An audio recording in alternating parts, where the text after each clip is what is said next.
नमस्कार दोस्तों, एक बार फिर हाजिर हूँ मैं अपने कार्यक्रम खेलो इंडिया 2020 में और हमारे चैनल विजुअल प्रो अड्डा पे आपका स्वागत है।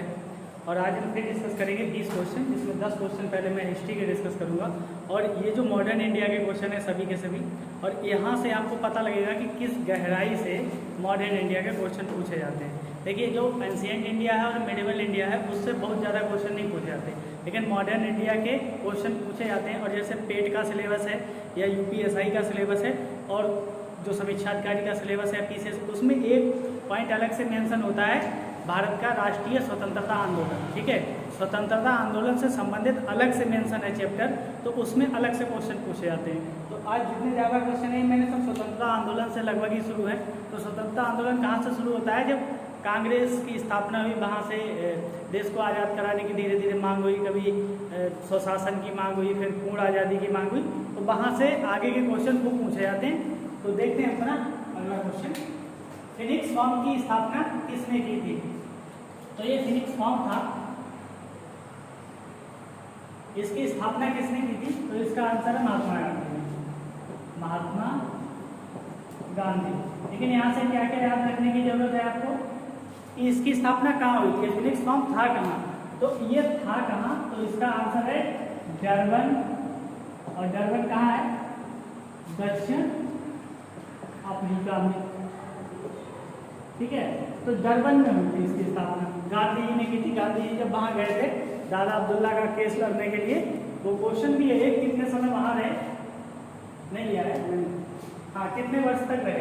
दूसरा क्वेश्चन, तो उसमें मैं समझाऊंगा आपको कि गांधी जी दक्षिण अफ्रीका में कितने वर्ष रहे। यहाँ पर पूरी डिटेल समझ लेते हैं। गांधी जी गए कब? तो कुल मिला के 21 वर्ष रहे। तो गए कब, क्यों गए और कब आए? तो यहाँ से कई क्वेश्चन बनते हैं। तो क्यों गए, ये अगर क्वेश्चन पूछा है तो दादा अब्दुल्ला एक व्यापारी थे, इनका केस लड़ने गए थे। ये गुजरात के रहने वाले थे दादा अब्दुल्ला, और महात्मा गांधी भी गुजरात के रहने वाले थे। तो इनका केस लड़ने गए थे। कब गए थे? तो ये गए थे 1893 में। 1893 में गए, फिर वापस कब आए? 2015 में। क्या इससे पहले गांधी जी बिल्कुल भारत नहीं आए? नहीं, बीच बीच में आते रहे। ठीक है, यहाँ पे 1915 है, 1915 में वापस आए, तो यहाँ हो गए 21 साल। ठीक है, लेकिन इससे पहले भी आए, जैसे 1901 में जब कांग्रेस का अधिवेशन हुआ था तो उसमें आए, वो बोले, लेकिन ये माना जाता है कि 21 साल तक वो वहाँ रहे। अगला क्वेश्चन, हाँ आपको यहाँ पे एक क्वेश्चन ये भी बताना है कि गांधी जी को किस स्टेशन पर ट्रेन से उतार दिया गया था, तो गांधी जी को बुरा लगा, ये क्वेश्चन पूछा जाता है। अगला क्वेश्चन, गांधी जी ने अपना पहला जन भाषण क्या होता है पहले ये पता होना चाहिए, कहाँ दिया था?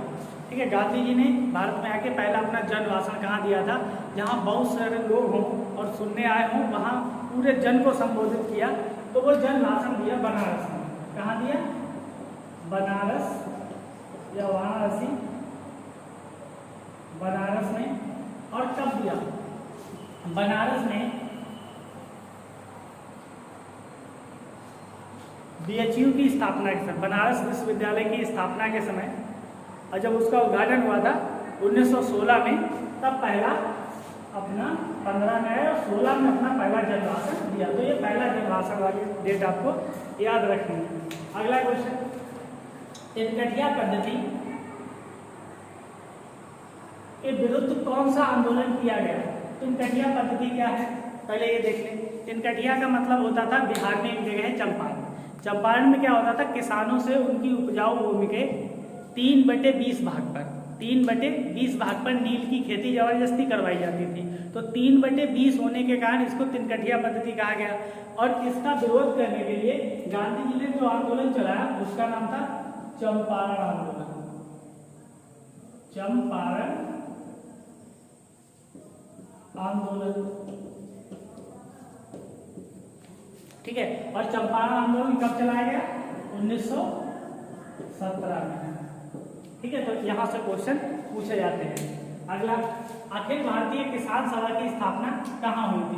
तो एक किसान सभा बनाई गई थी उत्तर प्रदेश में। अखिल भारतीय किसान सभा की स्थापना कहाँ हुई थी? अगर शहर पूछे तो लखनऊ, और प्रांत पूछे तो उत्तर प्रदेश। लेकिन कब हुई थी ये भी पता होना चाहिए आपको, 1936 में हुई थी। और इसके प्रथम अध्यक्ष कौन थे? लखनऊ में जब इसका पहला अधिवेशन हुआ तो इसके प्रथम अध्यक्ष कौन थे ये भी पूछी जाती है। या ये भी क्वेश्चन पूछा जा सकता है कि अखिल भारतीय किसान सभा की स्थापना में सबसे बड़ा योगदान किसका था? तो वो एक महापुरुष थे सहजानंद सरस्वती, सहजानंद सरस्वती। तो ऐसे करके आप इकट्ठा करके इनको बनाइए, 3-4 फैक्ट जो भी है उनसे संबंधित को एक जगह लिखते जाइए तो आपके नोट्स तैयार होते जाएंगे। अगला, बारदोली सत्याग्रह 1928 का नेतृत्व किसने किया? तो पहले तो ये पता करो कि बारदोली है कहाँ, तो बारदोली कहाँ है? गुजरात में है। तो गुजरात में एक सत्याग्रह हुआ, इसका नेतृत्व किसने किया? सरदार वल्लभ भाई पटेल ने। सरदार वल्लभ भाई पटेल। इसी आंदोलन के दौरान क्या सरदार वल्लभ भाई पटेल को सरदार की उपाधि दी गई? पहले नाम इनका वल्लभ भाई पटेल था, लेकिन इन्होंने बारदोली सत्याग्रह का सफलतापूर्वक नेतृत्व किया। तो यहाँ की महिलाओं के द्वारा इनको कौन सी उपाधि दी गई? सरदार की। ठीक है, तो महिलाओं ने उपाधि दी सरदार की, लेकिन गांधी जी ने कहा बाद में सरदार वल्लभ भाई पटेल। तो कहीं कहीं कंफ्यूजन भी हो सकता है किसी क्वेश्चन में कि सरदार वल्लभ भाई पटेल को सरदार की उपाधि किसने दी? तो इसका सही आंसर है कि महिलाओं के तरफ से दी गई उपाधि, लेकिन गांधी जी ने दी। ठीक है, महिलाओं ने कहा कि इनको सरदार को गांधी जी ने कह दिया। ठीक है, तो ये हो गया। अगला, भूदान आंदोलन। भूदान आंदोलन किसने प्रारंभ किया? पहली बात, भूदान आंदोलन क्या होता था? इसमें क्या होता था, जमींदारों से या बड़े बड़े लोगों से थोड़ी जमीन ली जाती थी दान में, और उसको बाद में गरीब लोगों में बांटा जाता था। तो इस भूदान आंदोलन का प्रारंभ विनोबा भावे ने किया। किसने किया? विनोबा भावे। ठीक है, विनोबा भावे एक गांधीवादी नेता थे। अगर आपको हिस्ट्री सही से पढ़ते हो तो आपको पता होगा 1940 में जो व्यक्तिगत सत्याग्रह चलाया था गांधी जी ने, उस व्यक्तिगत सत्याग्रह के पहले सत्याग्रही कौन थे? विनोबा भावे थे। दूसरे सत्याग्रही कौन थे? जवाहरलाल नेहरू थे। तीसरे सत्याग्रही कौन थे? बताओगे कमेंट करके? चलो ठीक है, मैं ही बताया तो ब्रह्मदत्त थे। ठीक है, तो विनोबा भावे। अगला, भारतीय ट्रेड यूनियन कांग्रेस के प्रथम अध्यक्ष कौन थे? ट्रेड यूनियन मतलब जो लेबर से संबंधित, व्यापार से संबंधित थी। तो भारतीय ट्रेड यूनियन कांग्रेस के प्रथम अध्यक्ष कौन थे? लाला लाजपत राय।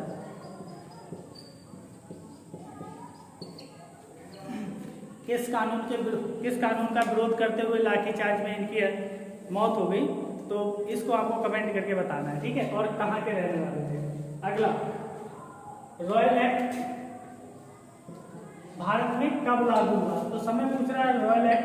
पहले सुन लो, रॉयल एक्ट था क्या भाई? काला कानून, जिसमें बिना दलील बिना अपील के ही मुकदमा चलाए ऐसे ही जेल में रखा जाता था। तो ये 1919 में लागू हुआ। कब लागू हुआ? 1919 में। क्वेश्चन ये भी पूछा जाता है कि जब रॉयल एक्ट लागू हुआ उस समय भारत का वायसराय कौन था? तो उस समय भारत का वायसराय था चेम्सफोर्ड। कौन था? चेम्सफोर्ड या लॉर्ड चेम्सफोर्ड। ठीक है, तो इससे संबंधित ये क्वेश्चन याद रखो। इसी कानून का विरोध करते हुए सैफुद्दीन किचलू और एक उनके मित्र ये पकड़े गए थे। उनको छुटवाने के लिए जनसभा हो रही थी और उसमें भाषण दिए जा रहे थे जलियांवाले बाग में।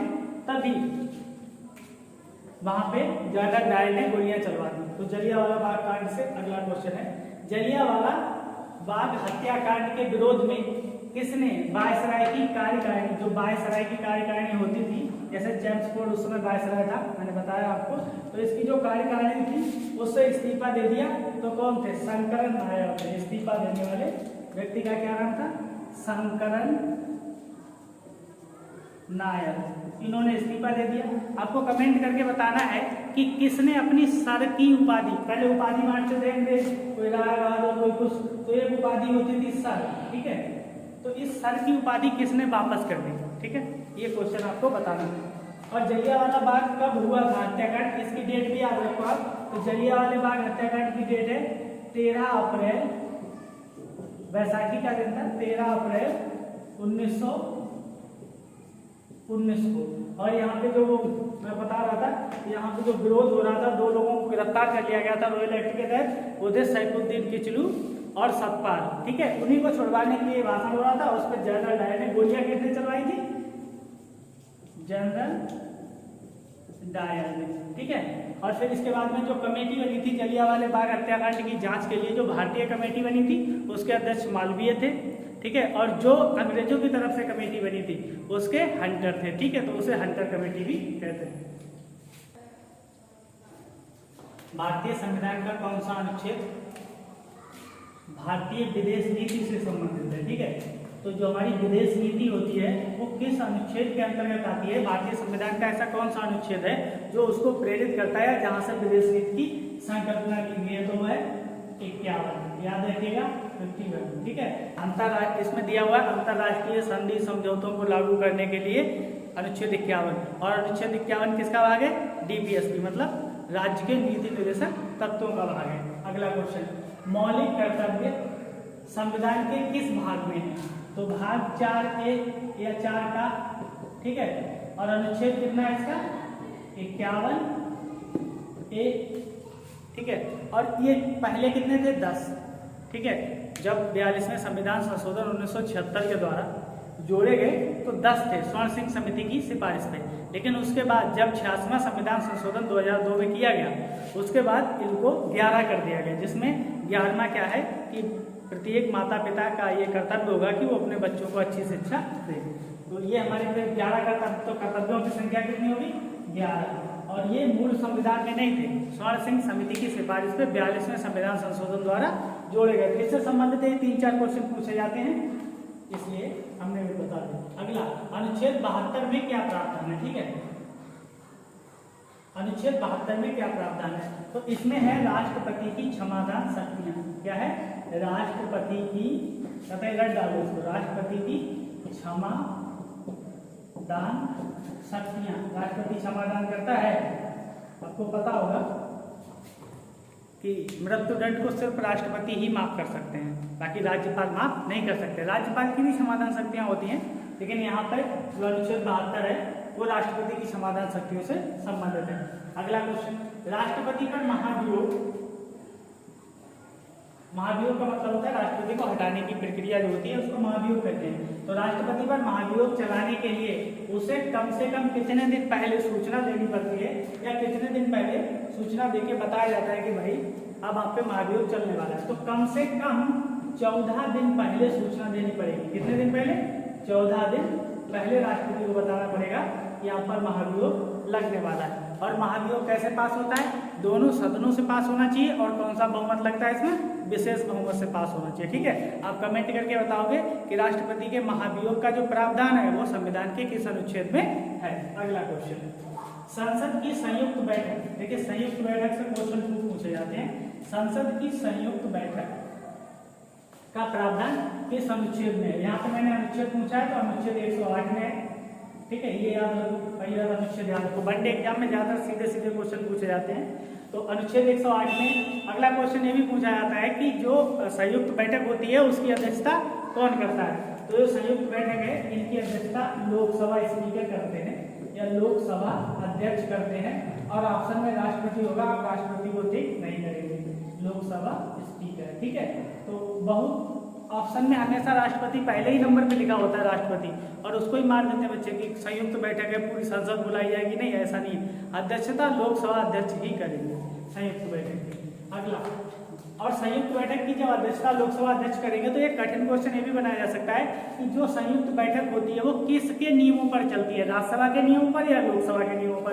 तो संयुक्त बैठक लोकसभा के नियमों पर चलती है, ठीक है।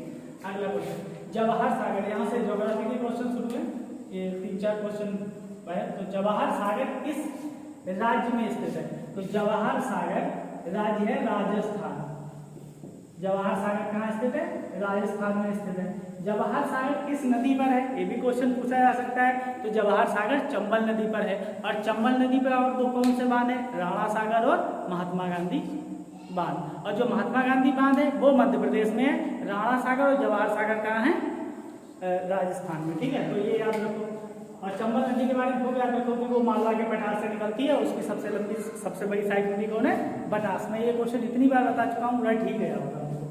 अगला, उत्तर प्रदेश में रानी लक्ष्मीबाई बांध परियोजना किस नदी पर स्थित है? देखिए उत्तर प्रदेश स्पेशल का क्वेश्चन है कि रानी लक्ष्मीबाई बांध परियोजना किस नदी पर स्थित है। यहाँ से क्वेश्चन पूछे जाने की बहुत संभावना है, क्योंकि अभी केन बेतवा लिंक प्रोजेक्ट चल रहा है, मतलब मध्य प्रदेश में जो केन नदी है और बेतवा नदी है, इन दोनों को जोड़ने की प्रक्रिया चल रही है और इसमें उत्तर प्रदेश और मध्य प्रदेश के बीच की योजना है। तो केन बेतवा लिंक प्रोजेक्ट भी पूछा जा सकता है। केन बेतवा लिंक प्रोजेक्ट की वजह से किस राष्ट्रीय उद्यान को नुकसान हो रहा है, ये भी पूछा जा सकता है। और इस पर कौन कौन से बांध हैं, तो ये रानी लक्ष्मीबाई बांध परियोजना है, ये बेतवा नदी पर। किस नदी पर? बेतवा। और बेतवा नदी कहाँ है? जैसे यहाँ पे मान लो उत्तर प्रदेश का छोटा सा नक्शा देखो, यहाँ पे ऐसे करके आएगा, ये देखो, ये उत्तर यहाँ सहारनपुर हो गया, इधर ललितपुर, और ललितपुर के ऊपर यहाँ पे पड़ेगा झांसी। तो यहाँ से ऐसे आएगी बेतवा नदी। तो जो बेतवा नदी है, बेतवा नदी पर ही है रानी लक्ष्मीबाई बांध, और बेतवा नदी पर ही माता टीला बांध भी है। कौन सा बांध है? माता टीला। तो रानी लक्ष्मीबाई बांध और माता टीला बांध दोनों कहाँ है? बेतवा नदी पर। यहाँ से क्वेश्चन पूछा जा सकता है। और इधर है केन नदी, तो यहाँ केन नदी से ऐसे करके मध्य प्रदेश में ये बनाई जाएगी। और चंबल, बेतवा, केन, ये किसकी सहायक नदियाँ हैं? ये यमुना की सहायक नदी है। ठीक है, तो आपको एक क्वेश्चन याद रखना है कि बेतवा किसकी सहायक नदी है? बेतवा यमुना की। चंबल हो गई, बेतवा हो गई, केन हो गई, टोन हो गई, ये किसकी सहायक है? ये यमुना की सहायक नदी है। ठीक है, सोन नहीं, सोन किसकी सहायक है? गंगा की। अगला, देश का पहला कृषि विश्वविद्यालय कौन सा है? ठीक है, तो पहला अभी कृषि किसान आंदोलन काफी चर्चा में है, तो इससे संबंधित जितनी भी संस्थाएं हैं और जितने भी कार्य हैं वो सब इंपॉर्टेंट हो जाते हैं, एग्जामिनर की निगाह उस पर जा सकती है। तो पहला कृषि विश्वविद्यालय कौन सा है? ठीक है, इसका पहला नाम था उत्तर प्रदेश कृषि विश्वविद्यालय। ठीक है, लेकिन अभी वर्तमान में इसका नाम क्या है? पंडित गोविंद वल्लभ पंत विश्वविद्यालय, से जीवी पंत विश्वविद्यालय कहते हैं, जो उत्तराखंड में है। ठीक है, तो पंडित गोविंद वल्लभ पंत, GVP, ठीक है, GVP मतलब गोविंद वल्लभ पंत कृषि एवं प्रौद्योगिकी विश्वविद्यालय। और ये कहाँ स्थित है? उत्तराखंड में स्थित है। कहाँ? उत्तराखंड में। और इसकी स्थापना कब हुई थी? 1860 में। ठीक है, 1860 में होती, तो काफी समय हो गया, तो ये सबसे पुराना है। अगला है हरित क्रांति, तो खूब पढ़ी होगी, सब लोग पढ़ते हैं। चलो इस क्वेश्चन का आंसर बताओ। हरित क्रांति में मुख्य पादप, जो मुख्य पादप गेहूं है, किस प्रजाति का था? जो हरित क्रांति में गेहूं का प्रयोग किया गया, वो उसकी प्रजाति क्या थी? हरित क्रांति के बारे में खूब जानते हो, तो जो गेहूं प्रयोग किया गया उसकी प्रजाति थे मैक्सिकन। ठीक है, मैक्सिको का गेहूं था, इसलिए मैक्सिकन प्रजाति बोलते हैं उसको, मैक्सिकन प्रजाति थी। और जो मैक्सिकन में जो काम किया था वो नॉर्मन बोरलाग ने काम किया था, उन्हें नोबेल प्राइज भी मिला है शांति के लिए।